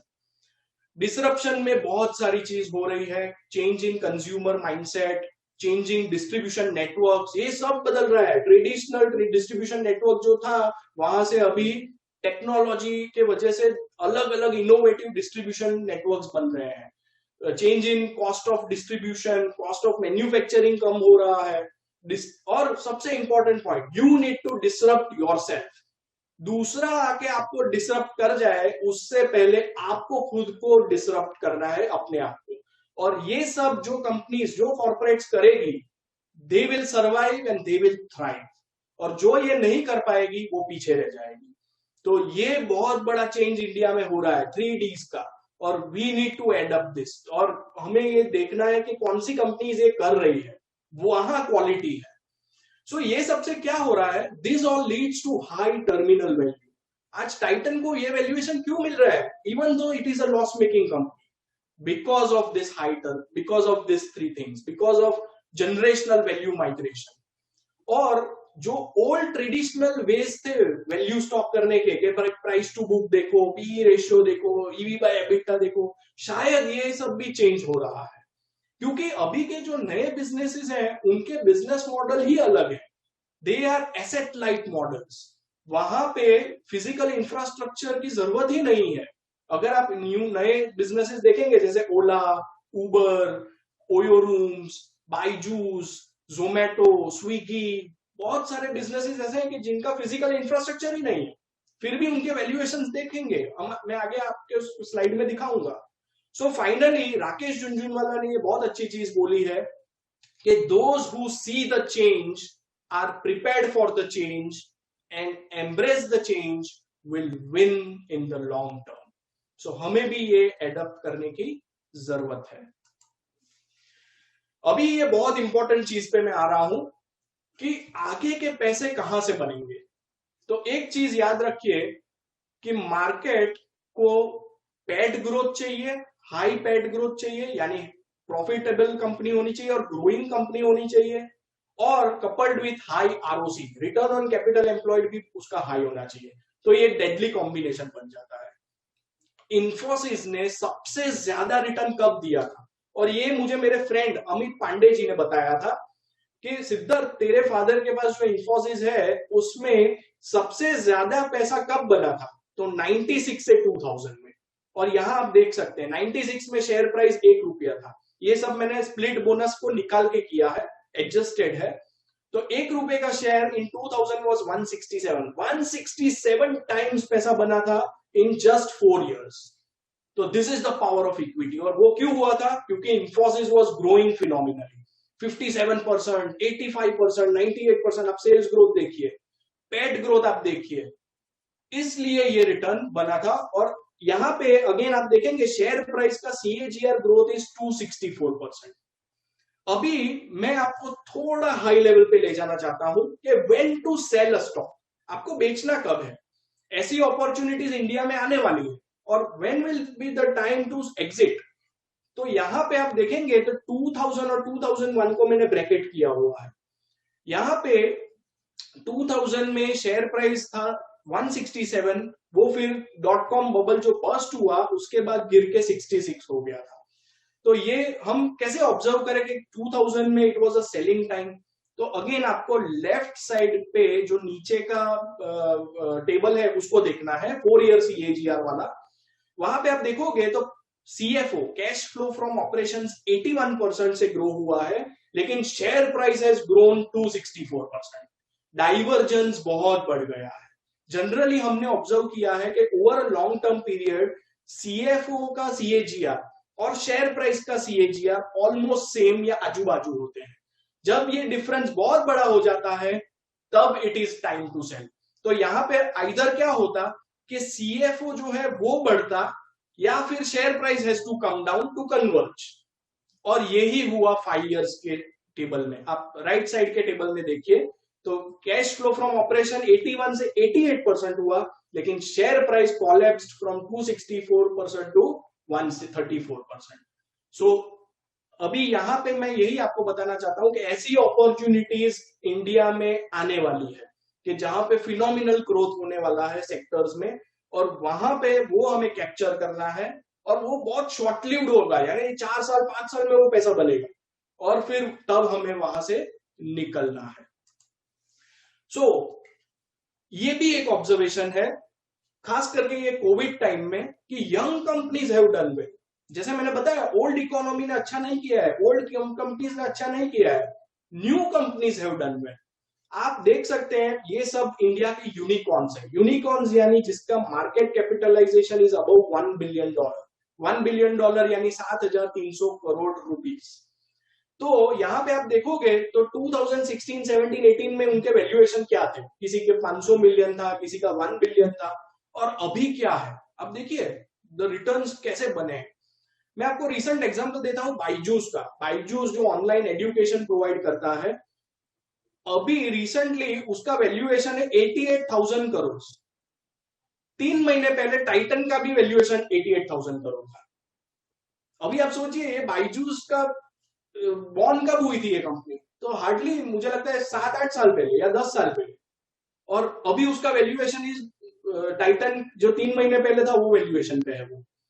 तो यहां पे पैसा बहुत बन रहा है, लेकिन अनफॉर्चुनेटली इंडिया में क्या हो रहा है कि ये सब कंपनीज प्राइवेट इक्विटी में पहले जाती है और फिर बाद में IPO लाई। लेकिन अच्छी चीज ये है कि काफी यूनिकॉर्न्स ने बोला है कि next year we are going to list. तो जोमेटो ने बोला है कि 2021 में हम लिस्ट होने वाले हैं। पॉलिसी बाजार बोल रहा है कि we will list. Even Flipkart ने भी बोला है कि they are willing to list. तो यहाँ पे फिनोमिनल ग्रोथ है और पैसा बहुत फास्ट बन सकता है। So you need to be future ready. तो हम लोग एट कंसेप्ट अभी क्या कर रहे हैं, we studied Zomato in detail. अभी 5 दिन पहले हमारा एक एनालिस्ट है संजय लड्डा, उसने पूरा उसका एनालिसिस किया और पूरी टीम के साथ शेयर किया। अभी ये company is not listed currently Zomato, लेकिन we have studied it in detail. तो we need to be future ready कि जब ये IPO आए तो डे 1 पे हम वो अपॉर्चुनिटी ले सके कि नहीं ले सके। अगेन मैं यहाँ पे यह नहीं बोलना चाहता हूँ कि every unicorns will create wealth. वहां पे भी आपको ड्यू डिलिजेंस करना है, समझना है बिजनेस मॉडल को, और फिर अपना पैसा लगाना है। लेकिन यहाँ पे अभी पैसा बनने वाला है। और क्यों बनने वाला है, क्योंकि दे आर ग्रोइंग फिनोमिनली। आज इंडिया में जो लिस्टेड कंपनीज है they are growing at 10, 15, 20%, 25%। This companies are growing at 100%। Zomato is growing at 100%। तो आप देख सकते हैं इवन कोविड के टाइम पे online telecommunication, teleconsultants, फिर online fitness, online health insurance, edtech, online grocery, they all are growing at 100, 200, 500%। तो यहां पे अपॉर्चुनिटी इमर्ज हो रही है। सो ये एक बहुत इंपॉर्टेंट चीज जो ट्विटर से मैंने ली है कि there are weeks when decades happen. तो कोविड के टाइम पे क्या हुआ कि 2009 से 2019 तक 10 इयर्स में ई कॉमर्स का जो पेनिट्रेशन था, और यूएस में, US is a developed economy, वहां सबके पास इंटरनेट है, सबके पास स्मार्टफोन है, वहां पे ई कॉमर्स का पेनिट्रेशन 5.6% से 16% गया था 10 इयर्स में। लेकिन सिर्फ 8 वीक्स में it has gone up from 16% to 27%। So ऊपर जो मैंने टॉप हेडिंग लिखा है कि there are weeks when decades happen, so people have started recognising this, people have started adopting this, और ये हमें अच्छी तरह दिख रहा है। सो नया बुल रन अभी कहां पे आ सकता है, तो अगेन हमारे ऑब्जर्वेशंस जो है वो मैं आपके सामने रखना चाहता हूं कि एग्रीकल्चर थीम, ये मैंने इवन लास्ट टाइम भी आपको बताया था कि एग्रोकेमिकल, सीड्स, ट्रैक्टर्स, यहाँ पे अपॉर्चुनिटी दिख रही है, क्योंकि अभी इंडिया में एग्रीकल्चर रिफॉर्म्स भी हुए हैं तो उसका भी उनको फायदा मिलेगा, फार्मर्स की भी इनकम बढ़ेगी तो इससे भी ये फायदा होगा। Even platform companies, Reliance has now become a platform. Info Edge क्या है? इन्फो एज ऐसी कंपनी है कि जिसमें नौकरी.com है, जोमेटो भी उनका ही है। जोमेटो में इन्वेस्टमेंट इन्फो एज ने किया था अर्ली स्टेज पे, तो वो भी अगर वैल्यू अनलॉक होती है तो इन्फो एज जैसी कंपनीज को फायदा होता है। पॉलिसी बाजार है और काफी सारी ऐसी उनकी इन्वेस्टमेंट्स हैं ऐसी कंपनीज में। इंडियन एनर्जी एक्सचेंज, फ्यूचर में नेशनल स्टॉक एक्सचेंज भी लिस्ट होगा, तो again that can be an opportunity. ये सब बिजनेसेस में अच्छा चीज ये है कि वो लोग को केपेक्स करने की जरूरत नहीं रहती है, एक बार उन्होंने सेटअप कर लिया फिर जो भी सेल्स होता है वो डायरेक्ट बॉटम लाइन में हिट होता है, तो ये सब कंपनीज को ये फायदा मिल रहा है।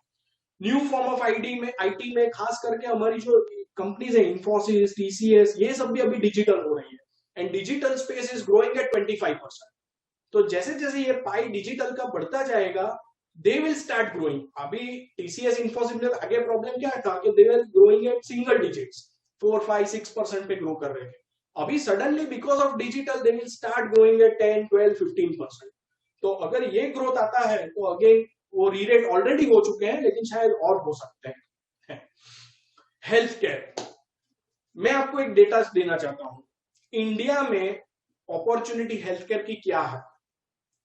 फार्मा की अपॉर्चुनिटी की साइज अगर हम देखें तो इंडिया में आज 27 करोड़ पीपल ऐसे हैं जो अबव द एज ऑफ 50 है।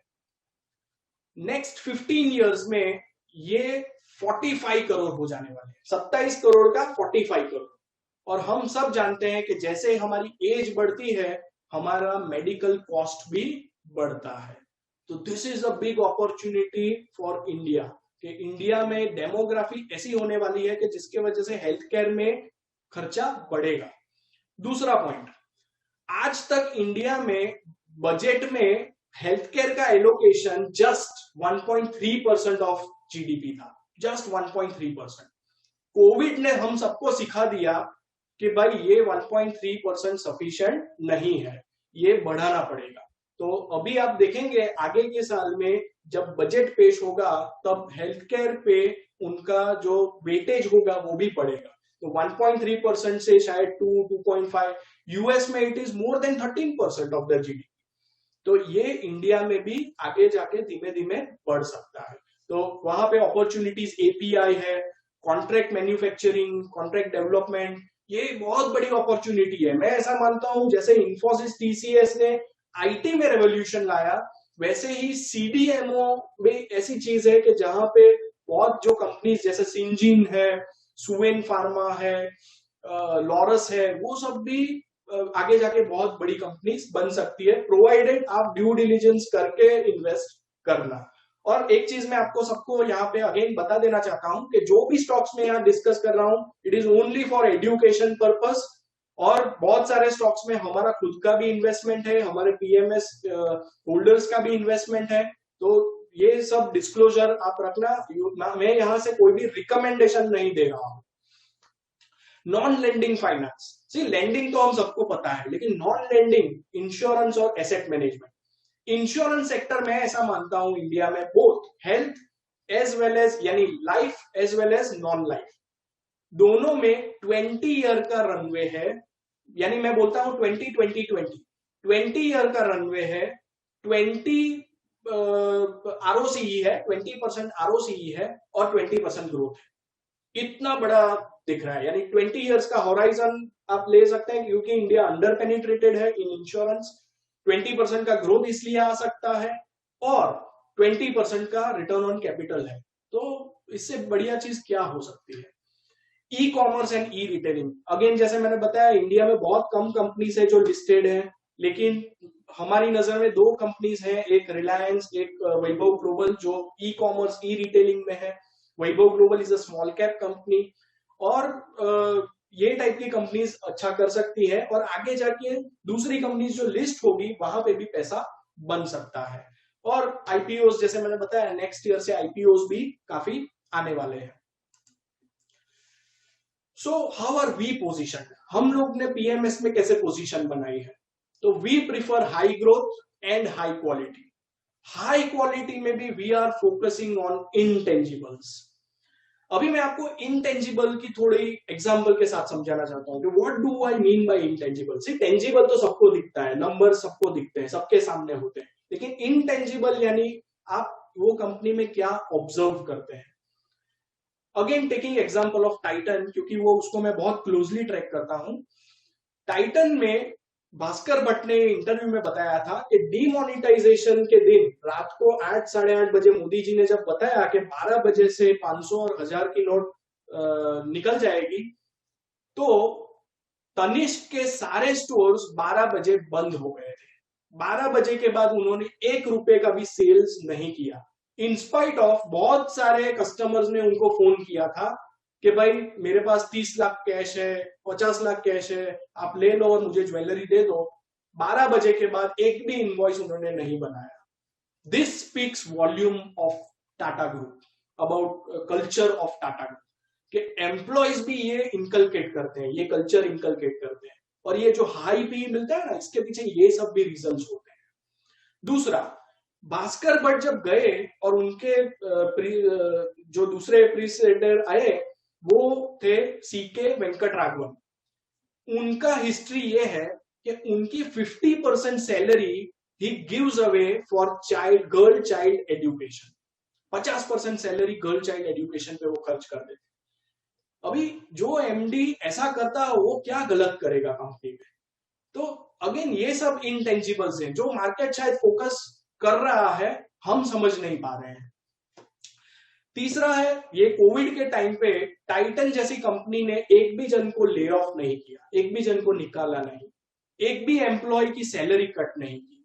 ये सब भी again speaks volume for the company, क्योंकि जब टफ टाइम में आप अपने एम्प्लॉयज के साथ रहते हो तो अच्छे टाइम पे employees will be with you और आपको ग्रोथ करके वो देगा। तो ये सब चीज भी हमें हमेशा ध्यान रखनी चाहिए व्हाइल इन्वेस्टिंग। यूनाइटेड स्पिरिट की मैं बात करूं, United spirit is the first company in India कि जिसने वुमन को अपना कंज्यूमर समझा। बाकी लीकर की कंपनी ऐसा ही मानती थी कि भाई लीकर तो मैन का ही प्रोडक्ट है। तो USL is the first company जिसने वुमन को बोर्ड पे लेकर आए। आज 40% ऑफ द बोर्ड जो मेंबर्स हैं वो वुमन है। और नेक्स्ट ईयर अभी आनंद कृपालू जी ये कर रहे हैं, रिटायर कर रहे हैं, और उनके सामने जो आ रही है Heena Nagarajan, she is a woman. So India की सबसे बड़ी दारू की कंपनी की एमडी होगी woman. This will change paradigm for India. यानी सी, आज हम जब ये वेब सीरीज देखते हैं तो उसमें लीकर, स्मोकिंग, ये सब हम देखते हैं और सब एंजॉय करते हैं, लेकिन जब हम दूसरे के सामने बोलते हैं तो it is a social taboo. तो व्हाई ये डिफरेंस, डबल स्टैंडर्ड्स क्यों? तो रिस्पॉन्सिबल ड्रिंकिंग होना चाहिए, नथिंग बैड अबाउट इट। सी, गुजरात में बैन है तो वी शुड नॉट, लेकिन मैं ओवरऑल कॉन्टेक्स्ट की आपको बात कर रहा हूं। सो ये मुझे बताना था। फिर वी कम टू कि हम लोग पीएमएस में बेस्ट प्लेयर पे फोकस करते हैं, जो इंडस्ट्री में मार्केट शेयर गेन कर रहा हो, प्रॉफिट शेयर गेन कर रहा हो, फ्री कैश फ्लो जनरेट कर रहा हो, इस पे हमारा बहुत जोर होता है। वी लाइक कंपनीज के जिसका कैपिटल स्ट्रक्चर तो अच्छा ही हो, लेकिन कैपिटल एलोकेशन स्ट्रेटेजी भी अच्छी हो और डिस्ट्रीब्यूशन स्ट्रेटेजी भी अच्छी हो। दिस स्पीक्स अबाउट मैनेजमेंट कि वो कैपिटल एलोकेशन कैसे करता है। हम लोग जनरली जो अनमेच्योर इन्वेस्टर होता है वो पीएनएल पे बहुत फोकस करते हैं, लेकिन this are all balance sheet items या intangible things to look at. तो इस पे हमारा ज्यादा जोर रहता है। बेस्ट कॉर्पोरेट गवर्नेंस पे हम ज्यादा फोकस करते हैं। Secular stories, we don't like cyclical stories. तो हमें पॉइंट ए पे खरीदना और पॉइंट बी पे बेचना वो हमें नहीं आता है। हमें ऐसी कंपनीज लेनी है कि जो हम ले उसको अच्छी तरह मॉनिटर करें और बहुत ही कम समय हो जब हमें उसको बेचना पड़े। तो ऐसी सेक्युलर स्टोरीज पे हम फोकस करते हैं जहां पे लॉन्ग रनवे हो, बिग अपॉर्चुनिटी साइज हो इंडस्ट्री की। सो हम लोग जो प्रोवाइड करते हैं उसमें बेसिकली 3 सर्विसेज हम प्रोवाइड करते हैं। पीएमएस 3 प्लान्स है हमारे, legend marvel already 11 years plus का उनका ट्रैक रिकॉर्ड है। बहुत कम पीएमएस इंडिया में आपको मिलेंगे जिसका इतना बड़ा ट्रैक रिकॉर्ड हो। So we have went through every bull and bear cycle. मैं ही फंड मैनेजर रहा हूं, मैंने बहुत सीखा है, बहुत थप्पड़ खाए हैं, लेकिन उसमें से उभर के हम बाहर आए हैं। और एआई डायनामिक जो लास्ट ईयर हमने लॉन्च किया है।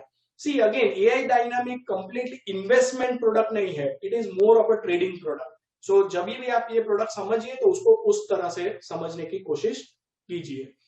दूसरा है mutual fund. We are very good at mutual funds. हम लोगों ने कभी एनएफओज नहीं बेचे, न्यू फंड ऑफरिंग नहीं बेचे। हम लोग अच्छी एग्जिस्टिंग स्कीम्स जो होती है वही हम बेचते हैं। तो ये हमारा पहले से प्लान रहा है। और फाइनली एडवाइजरी। सी ये बहुत हम लोग अंडररेटेड है इन टर्म्स ऑफ एडवाइजरी, लेकिन we provide best in class services. मैं आपको रिसेंट एग्जांपल बताता हूँ। एक हमारे क्लाइंट्स हैं, बुजुर्ग हैं, उनका बहुत बड़ा पोर्टफोलियो है लेकिन बहुत अनअटेंडेड पोर्टफोलियो है। उनके पोर्टफोलियो में आज भी रिलायंस पावर पड़ा हुआ है, रिलायंस कैपिटल पड़ा हुआ है। तो आप अगर एडवाइजरी में हमें देते हैं तो हम लोग उसको पूरा स्ट्रीमलाइन करके आपको रिफाइन करके पूरा पोर्टफोलियो देंगे और 3 मंथ्स मॉनिटरिंग भी उसमें कंटिन्यूअस रहेगा।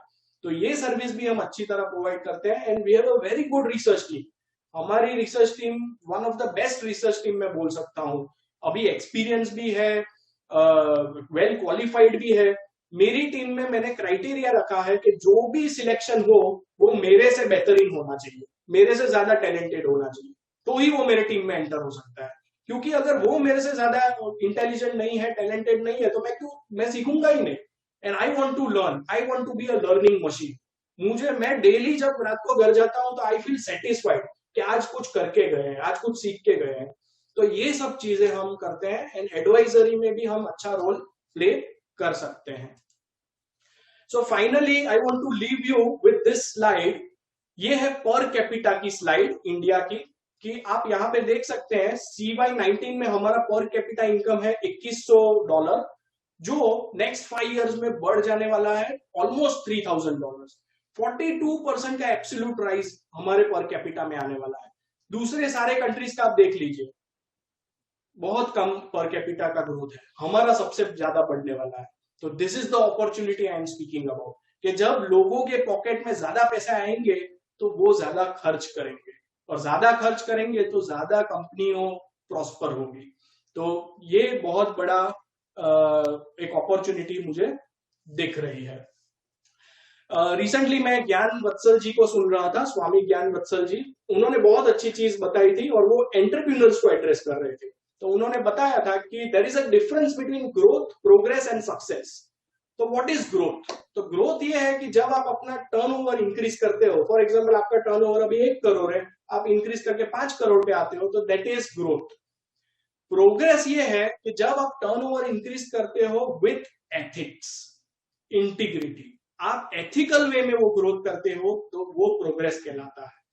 और सक्सेस वो है कि जब आप टर्नओवर तो बढ़ाते ही हो, एथिकल वे में बढ़ाते हो, लेकिन उसमें स्पिरिचुअलिटी को ऐड करते हो। और अगर आप स्पिरिचुअलिटी को ऐड करते हो तो that will lead you to peaceful and happy life, जो हम सब चाहते हैं जीना, कि हमारी लाइफ हैप्पी हो और पीसफुल हो। तो विद दैट एक और स्लाइड में आपको दिखाना चाहता हूं। ये एक ऑडियो क्लिप है, 3 मिनट का क्लिप है, ध्यान से सुनना, बहुत इंटरेस्टिंग क्लिप है। और इसके बाद we will discuss question and answers.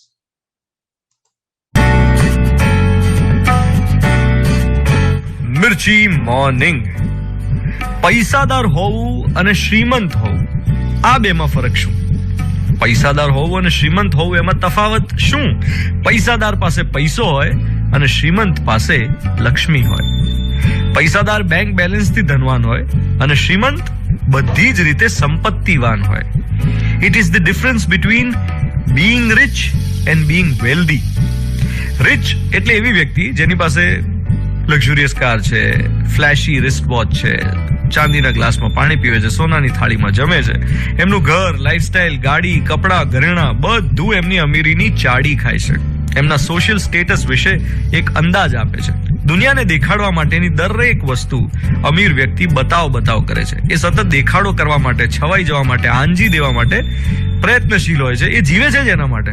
પૈસાદાર હોવું, મોભો હોવો, કંઈક હોવાનું ગુમાન હોવું, એ સતત એમને પ્રેરે છે કે આપણે દુનિયાને દેખાડી દઈએ કે મારી પાસે કેટલું બધું છે. વર્ષોથી ભારતીય લગ્નોમાં થતો આડંબર એ દેખાડા વૃત્તિની બાય પ્રોડક્ટ છે. વેકેશનમાં ક્યાં ફરવા જવું, ત્યાં શું પહેરવું, કેવા ફોટા પડાવવા, આ બધું પૈસાદાર માણસનો આડંબર અને ઈગોને સેટિસ્ફાઈ કરે છે. Richness comes at the expense of wealth. હું તો એવું માનું છું કે જો તમારી અમીરી તમારી ડિસ્પોઝેબલ ઇન્કમના 25% ખાઈ જતી હોય તો તમારે જાગી જવાની જરૂર છે. માન લો કે તમારી પાસે 20 લાખ રૂપિયાની નવી કાર છે. લોકોને એમ લાગે છે કે તમે અમીર છો, પણ તમે તો તમારી કુલ સંપત્તિમાંથી 20 લાખ ગુમાવ્યા છે, ગયા ખાતે. તમે જો એ લોન લઈને કાર ખરીદી છે તો 20 લાખથી ઘણું વધારે ગુમાવજો ને હપ્તા ભરવાનો સ્ટ્રેસ. નવી કારનો આનંદ અને રૂઆબ એ કે લાંબો નથી ટકતો. મહિનો, 2 મહિના, 9 દાડા બધાને અનુભવ હોય જ છે આ વાતનો કે કાર આવે તો 2 મહિનામાં નવી કારનો કેફ, નશો ઉતરી જ જાય છે. હું એમ નથી કહેતો કે કાર ન લેવી, હું વેલ્થની વ્યાખ્યા કહું છું. વેલ્થ એટલે શું? તમે કાર ખરીદી શકો તેમ હો ને જરૂર ન હોય તો ન ખરીદો, એને કહેવાય વેલ્થ. તમારી એક કારની જરૂર હોય અને તમે 4 ખરીદો તો એને કહેવાય મૂર્ખામી. વેલ્થ તો એ બેંક બેલેન્સ છે જે તમારા સિવાય કોઈ જોઈ નથી શકતું. વેલ્થ તમારો એ પરચેસ પાવર છે જે તમારા સીએ સિવાય કોઈ જાણતું નથી. વેલ્થ એટલે અસલી આઝાદી. બિનજરૂરી વસ્તુ ખરીદવાની તાકાત હોય તોય ન ખરીદવાની આઝાદી. Wealth is what you don't see. ક્રિકેટની ભાષામાં કહીએ તો સિક્સર મારતા આવડતી હોય પણ અઘરા બોલને છોડી દેવો, 6 મારવાની લાલચ રાઈટ ટાઈમે જતી કરવી એટલે વેલ્ધી હોવું. ઈચ્છો એટલું ડોનેશન કરી શકો એને કહેવાય ફાઇનાન્શિયલ ફ્રીડમ. વેલ્થ એક સિમ્પલ ક્વેશ્ચનમાં તમને બધા જવાબ મળી જશે. કન્ફ્યુઝ નથી કરતો. જો સિમ્પલ ક્વેશ્ચન છે, આજની તારીખમાં તમે જે કરવા માંગો છો એ કરવાની આઝાદી છે. બધું પડતું મૂકીને કમાવાની ચિંતા કર્યા વગર જે ઈચ્છો એ ગમે ત્યારે કરી શકો છો તો જ તમે શ્રીમંત છો. બાકી ખાલી પૈસાદાર. બોલો, અમીર થવું છે કે શ્રીમંત? You are listening to Mirchi. હું છું ધ્વનિત તમારી સાથે. Good morning my dear.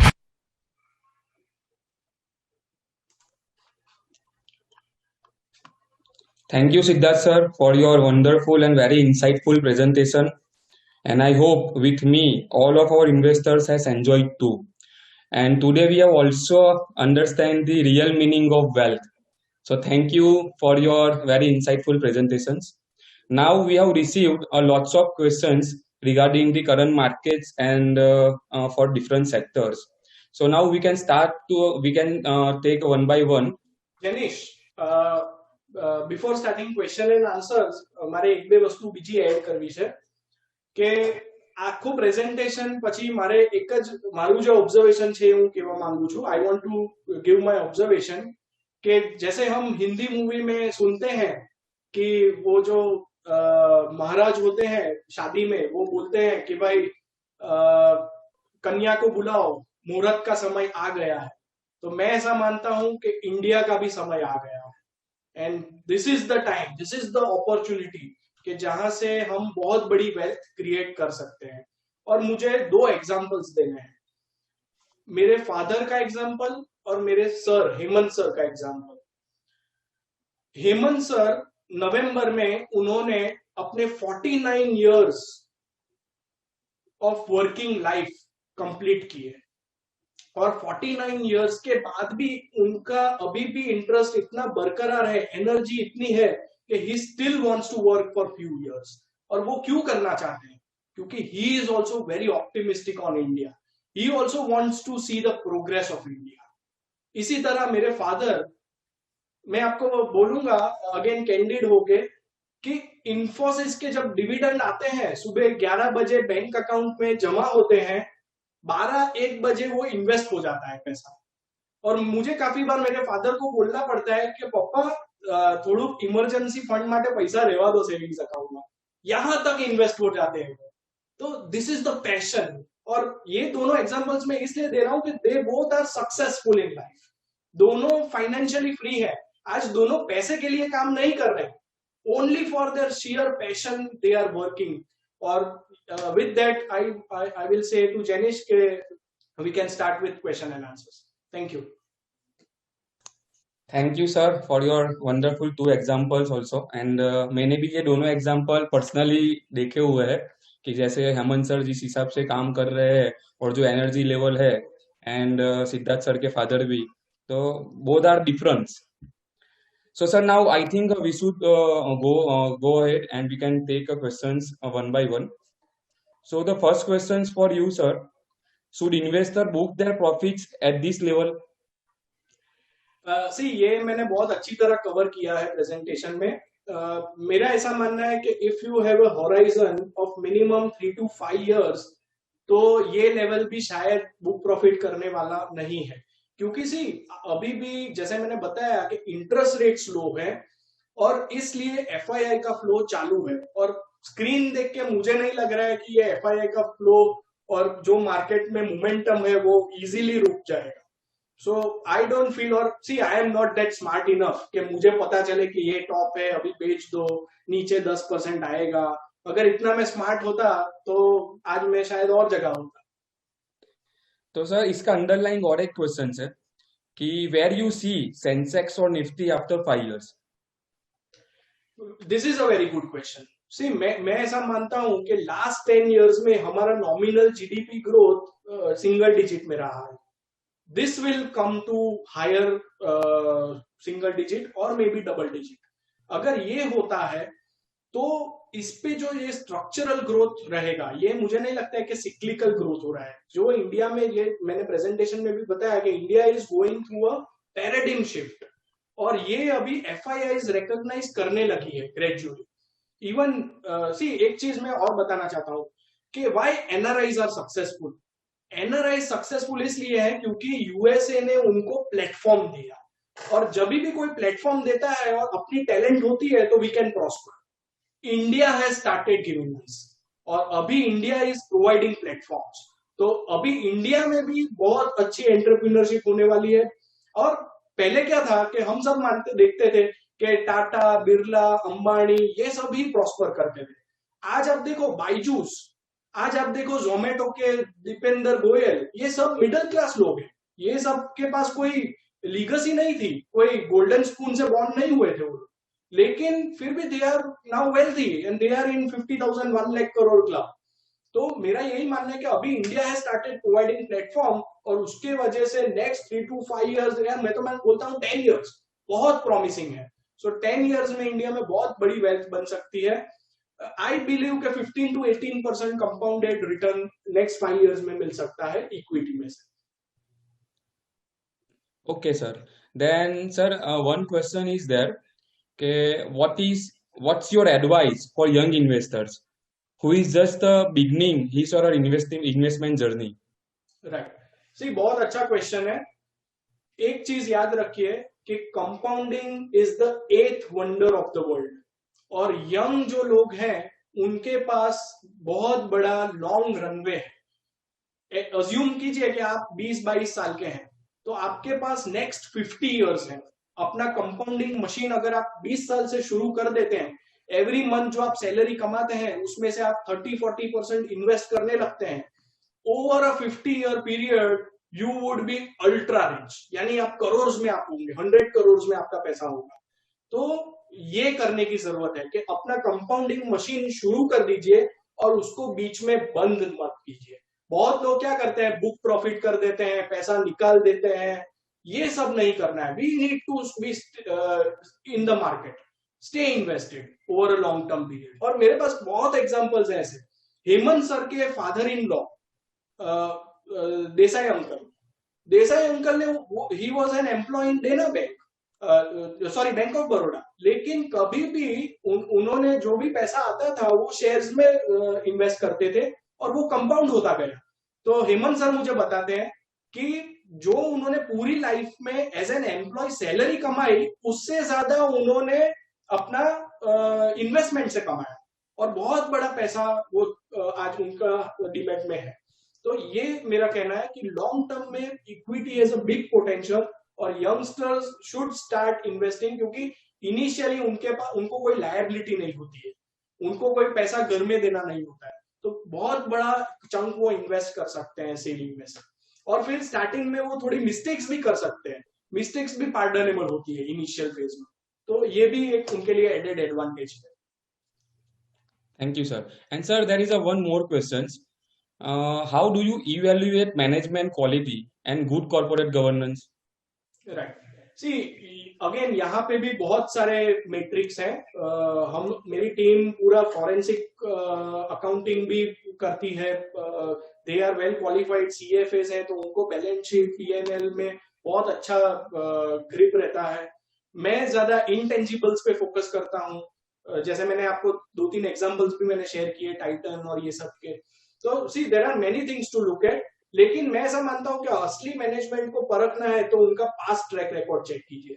Last 10 years में उन्होंने ऐसा कुछ माइनॉरिटी शेयर होल्डर्स के साथ गलत तो नहीं किया है, रिलेटेड पार्टी ट्रांजैक्शंस में कुछ बड़ा रेड फ्लैग तो नहीं है, और कैपिटल एलोकेशन, कैपिटल डिस्ट्रीब्यूशन, ये बहुत इंपॉर्टेंट चीज है टू जज एनी मैनेजमेंट। तो ये सब देखना पड़ेगा, लेकिन इसी केस टू केस बेसिस है, यानी हर एक कंपनी में अलग अलग तरीके से ड्यू डिलिजेंस करनी पड़ेगी। और अभी अच्छी चीज ये है कि बिकॉज ऑफ दिस इंटरनेट हम घर बैठ के, ऑफिस में बैठ के ये सब कर सकते हैं। यानी ऐसा जरूरी नहीं है कि आप टाइटन के मैनेजमेंट से पर्सनली मिलिए, आप उनको सुनोगे तो भी आपको काफी कुछ पता चल सकता है कि ये बंदा सही बोल रहा है, गलत बोल रहा है। And with time, with experience आपको ये सब पता चलता जाता है कि कौन क्या बता रहा है। एंड अगेन सी मैनेजमेंट का दूसरा एक चीज ये भी देखना है कि वो उन्होंने जो पास्ट में बोला था वो उन्होंने डिलीवर किया कि नहीं किया वो प्रॉमिस। यानी इन्फोसिस में हमेशा मैं देखता हूँ कि they under promise and over deliver, तो ये नारायण मूर्ति की पहले से एक क्वालिटी रही है। तो ऐसे मैनेजमेंट्स को हमें बैकअप करना चाहिए।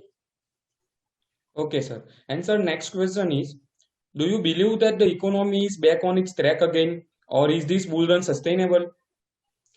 See, जो मैं प्रेजेंटेशन में भी किया, बोला I reserve the right to be wrong, मैं गलत भी हो सकता हूँ। ये मेरे ऑब्जर्वेशंस थे जो मैंने आपके सामने रखे, जो मैंने सुना है, जो देख रहा हूँ वो मैंने रखे हैं। मैंने ये भी बताया कि organise sector is doing well as compare to unorganise sector. So अगर आप रोड पे घूमेंगे तो आपको कंप्लेन और नेगेटिव सेंटिमेंट ज्यादा दिखेगा, लेकिन जब आप ऑर्गेनाइज्ड कंपनी में जाएंगे तो वहां शायद आपको पॉजिटिव वाइब्स मिलेंगे। तो इकोनॉमी इज रिकवरिंग, ऐसा मैं नहीं बोलूंगा कि back to pre Covid level पे आ गई है economy, still there is time to go. लेकिन मैनेजमेंट कमेंट्रीज जो हमारी कंपनीज हैं, हम जो सुन रहे हैं, उसमें तो हमें क्लियरली लग रहा है कि they are back to growth levels, they are back to pre Covid levels. HDFC bank ले लो, टाइटन ले लो, पेज इंडस्ट्रीज ले लो, यूनाइटेड स्पिरिट्स ले लो, तो काफी कंपनीज में मुझे ये दिख रहा है कि they are back to pre Covid levels. Okay, sir. Sir, one question is for is related to sectorial question. So, which sector looks promising for next 2 to 3 years? Again मेरी स्लाइड्स में मैंने 5-6 सेक्टर लिखे हैं, तो आप मेरे YouTube presentation में फिर से रिफर कर सकते हैं वो। So we are bullish on this 4, 5, 6 sectors. लेकिन सिर्फ मैं ऐसा मानता हूँ कि if India is going to do well, तो it will be like a buffet, और बुफे में सब कुछ अच्छा, आप रोटी भी खाएंगे, शाक भी खाएंगे, भात भी खाएंगे, दाल भी लेंगे, अचार भी लेंगे, पूरी भी लेंगे, मिठाई भी लेंगे, तो एवरीथिंग विल डू वेल। थोड़ा ऊपर नीचे होगा, लेकिन ultimately most of the sectors will do well. Focus on sectors के जहां पे फ्री कैश फ्लो आता है, क्योंकि वो ज्यादा वेल्थ क्रिएट कर सकेगा। Sir, what if FII starts selling? सी मेरे लिए सबसे बड़ी रिस्क यही है मार्केट के लिए कि इन्फ्लेशन वर्ल्ड ओवर बढ़ने लगे, because there is heavy printing of money. तो अगर इन्फ्लेशन बढ़ने लगता है, जो अभी तक कोई साइंस नहीं है उसकी, अगर इन्फ्लेशन बढ़ने लगता है तो ऑब्वियसली इंटरेस्ट रेट्स भी बढ़ेंगे, और इंटरेस्ट रेट्स बढ़ेंगे तो जो अभी हम हाई लिक्विडिटी सिनेरियो में है वो ग्रेजुअली कम होता जाएगा। तो उसकी वजह से थोड़ा FII फ्लो पे वो दिक्कत आ सकती है। लेकिन मेरा अगेन ये भी मानना है कि again it will be compensated by our local flows, क्योंकि सी लोकल में भी बहुत पैसा है। जैसे मैंने बताया $750 billion we save every year, तो वो पैसा अगर उसमें से $100 बिलियन भी थोड़ा इक्विटी साइड आता है तो it is a huge amount, और ह्यूज सुनामी इंडिया में ही आने के लिए वेट कर रहा है, तो शायद FII तब सेल करती होगी तो India will compensate that. And sir, last and one more question. How do you decide if companies or a market are expensive?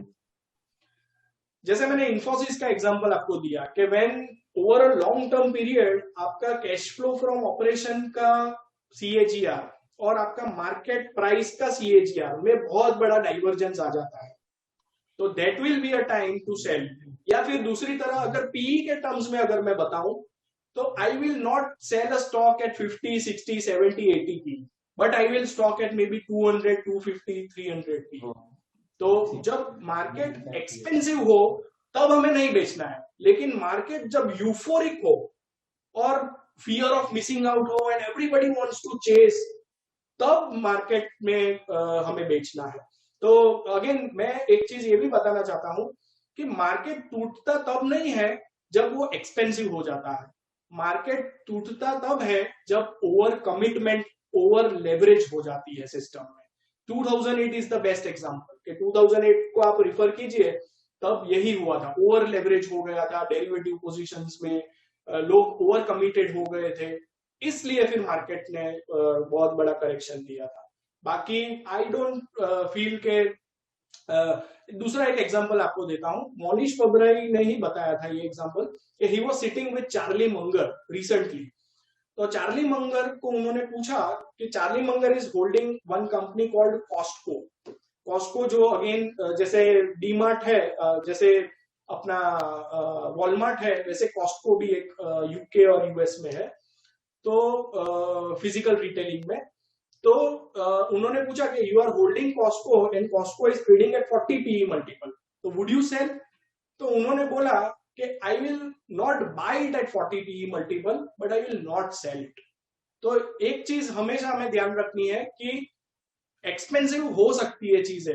Titan last 10 years में हमेशा एक्सपेंसिव था.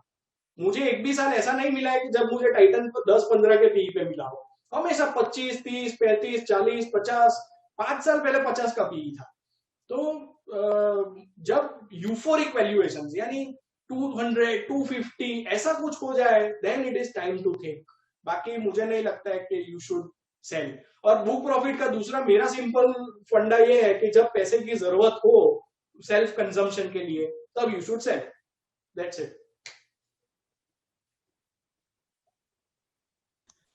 Thank you, sir. Sir, actually, we have taken all the questions which are relevant and which is permissible as per SEBI guidelines. And few questions are related to stocks and very specific questions, so we cannot take it over here. So we can answer them privately. So if you have any questions, then you can please drop your questions in Q&A section.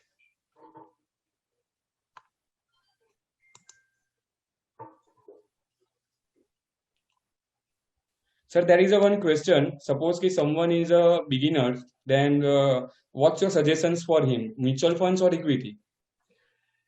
See, he can start with even direct equity, क्योंकि उसका quantum कम होता है, तो mistake भी अगर होती है तो उसको इतना फर्क नहीं पड़ेगा. और मैं ऐसा मानता हूं कि जब हम रियल मनी लगाते हैं उसमें से ही हम सीखते हैं, पेपर ट्रेडिंग से हम सीखते नहीं है, क्योंकि मार्केट में इमोशंस का बहुत बड़ा रोल है.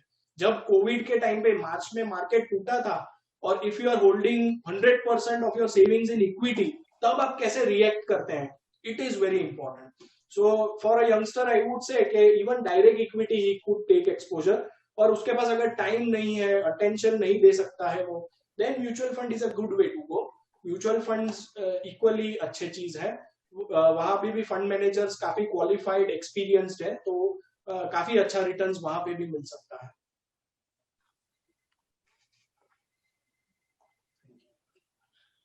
Okay, sir. So now I think there is no more questions left. So we can conclude our presentations. And thank you to all attendees and our investors. And thanks for your very good response on Sunday morning. So now we can conclude over here. And thank you. Thanks a lot. Thank you. Thank you.